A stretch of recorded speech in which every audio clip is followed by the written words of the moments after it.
ختم.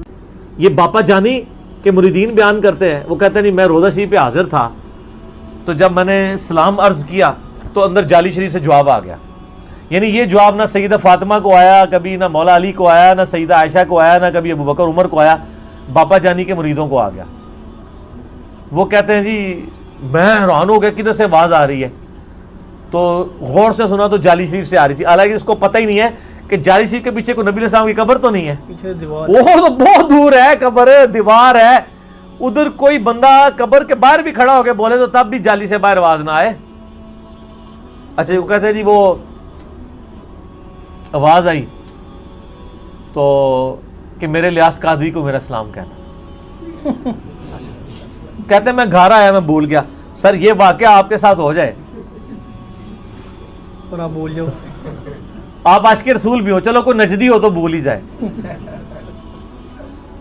کوئی مدنی تو نہیں بھولے گا نا. بالکل صحیح. کہتے ہیں میں گھر آیا بھول گیا.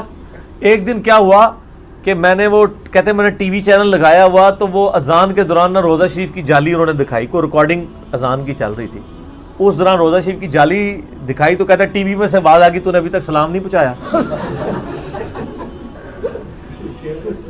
اور سر یہ لکھا ہوا ہے باقاعدہ انہوں نے, جیسے تبلیغی جماعت کی وہ کارگزاری ہوتی ہے نا سناتے ہیں آ کے, اس طرح دعوت اسلامی والوں نے اس کے اگینسٹ ایک ٹرم ڈیوائس کی ہوئی ہے, دعوت اسلامی کی بہاریں. وہ کارگزاری کو یہ کہتے ہیں, اور یہ ریٹن میں ہے. کہتے ہیں پھر میں پہنچا تو میں نے جا کے وہاں پہ, اور میں آپ کو بتاؤں ان خوابوں کا تو مجھے نہیں پتا, پرانے جتنے خواب تھے نا ان سے تو یہ لوگ رجوع کر چکے ہیں. پرانی فضان سنت کے سٹارٹ میں خواب لکھا ہے کہ نبی علیہ السلام کی زیارت ہوئی ملتان میں, ایک اسلامی بھائی کا الفیہ بیان ہے کہ الیاس قادری کو میرا سلام کہنا اور ان سے کہنا کہ آ کے وہ ملتان میں اجتماع کریں. ایک نابینا اسلامی بھائی کا بیان ہے. سر وہ بعد میں جب تحقیق کی, اجتماع تو خیر ہو گیا, کئی سالوں بعد اس نابینا نے کہا کہ الیاس قادری صاحب ہمیں اپنی یعنی ملتان کے لیے اجتماع کے لیے وہ ٹائم نہیں دیتے تھے, تو میں نے خود سے خواب گھڑ کے بیان کر دیا تھا. خواب دیکھے ہی کوئی نہیں تھا, اس پہ پورا اجتماع بھی ہو گیا, اور اجتماع میں بھی یقیناً اناؤنسمنٹ ہوئی ہوگی کہ اللہ کے نبی نے کروایا. کتنے لوگ وہاں پہ روئے ہوں گے.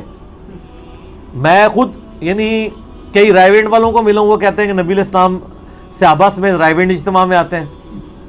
میں رائیونڈ اجتماع میں بھی جاتا رہا ہوں, اس سے پہلے دعوت اسلامی کے اجتماع میں جاتا رہا ہوں, وہاں بھی ہم سنتے رہے. سر ہمیں تو بڑے اجتماعات میں بشارتیں ملی ہوئی ہیں, آپ لوگ پتہ نہیں کیوں ہمیں گالیاں نکالتے ہیں, ہم تو کئی بار بخشے گئے ہیں اجتماعات میں. ظاہر ہے جب جنت کی بشارتیں ملی ہیں تو میں بخشیا ہی ہویا نا. رائیونڈ بھی ملی ہوئی ہے تے ملتان اجتماع بھی ملی ہوئی ہے, پھر بھی کہتے ہیں گمراہ ہے. گمراہ کتوں اسی تے بخش تواڈے اجتماع تو اسی جنت دے ٹکٹ لے کے آئے ہویا, تے اگر میرا ٹکٹ جعلی ہے تو پھر تواڈے ٹکٹ کیوں ہوئے. ٹھیک ہے نا. تو یہ اس طرح کے نا یعنی وہ خواب بیان کرتے ہیں. صحیح بخاری میں حدیث ہے, نبی علیہ السلام نے فرمایا سب سے بڑا جھوٹا وہ ہے جو جھوٹا خواب بیان کرتا ہے, حالانکہ اللہ نے اس کو نہیں دکھایا ہوتا.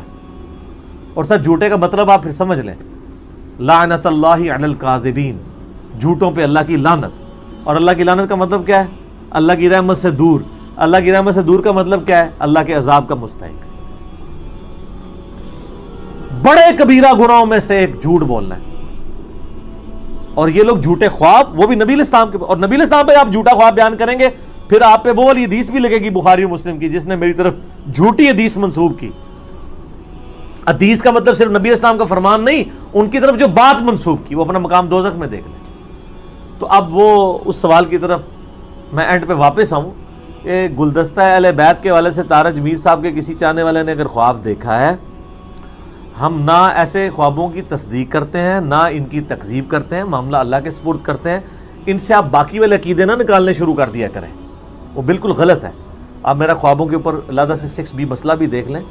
یہ ایک اللہ تعالیٰ کا ڈپارٹمنٹ ہی علیحدہ ہے جس میں اللہ تعالیٰ تمثیل کے ساتھ چیزیں دکھاتا ہے. جیسا کہ مسند احمد میں آیا کہ نبی علیہ السلام کی وفات کے 50 سال بعد عباس, سیدنا ابن عباس کہتے ہیں میں نے خواب میں دیکھا کہ نبی علیہ السلام کی داڑھی مبارک اور سر مبارک کے بال بکھرے ہوئے ہیں, پرانگدہ حالت ہے, ہاتھ میں خون کی ایک شیشی ہے, اور آپ بڑے غمزدہ ہیں. میں نے کہا میرے ماں باپ آپ پہ قربان, آپ کو کس نے غمناک کر دیا؟ تو انہوں نے کہا کہ میں صبح سے کربلا میں حسین اور اس کے ساتھیوں کا خون جمع کر رہا ہوں. یہ میرے حسین اور اس کے ساتھیوں کا خون ہے. تو ابن عباس کہتے ہیں میں کانپ کے اٹھا، میں نے وہ دن اور تاریخ یاد رکھی، 10 محرم 61 ہجری. تو کئی دنوں کے بعد، بلکہ کئی ہفتوں کے بعد خبر آئی تو پتہ چلا اسی دن حضرت حسین ابن علی رضی اللہ تعالیٰ عنہ علیہ السلام کو ان کے ساتھیوں کے سمیت مظلومانہ شہید کیا گیا فرات کے کنارے. اللہ کی لعنت ہو ان لوگوں پر جنہوں نے حسین ابن علی کو قتل کیا، ان پہ اللہ کی لعنت، اللہ کے فرشتوں کی لعنت، تمام لعنت کرنے والوں کی لعنت ہو. تو ابن عباس کہتے ہیں کہ مجھے نبی الاسلام، اب اس حدیث سے بعض لوگ کہتے ہیں نبی الاسلام کربلا میں تھے، نہیں، وہ تمثیل ہے کہ نبی الاسلام کو تمثیل کے طور پہ امت تک ایک میسج پہنچایا گیا ہے کہ غم حسین ختم نہیں ہے، سوگ حسین نہیں ہے، غم حسین تو جاری ہے. اس پہ میرا کلپ ہے، آپ دیکھ لیں. تو اس پہ تو کئی ایک باتیں کی جا سکتی ہیں. تو یہ ابن عباس کا بھی خواب ہے جو اس بات کا ثبوت ہے کہ نبی الاسلام کی وفات کے 50 سال بعد انہوں نے نبی الاسلام کو خواب میں دیکھا ہے، صحابی نے. بالکل صحیح. تو یہ پاسبل ہے، اور اس میں غیبی خبر بھی آئی ہے. حاضر و ناظر اور علم غیب اس سے ثابت نہیں ہوتا، یہ محکمہ الہی ہے.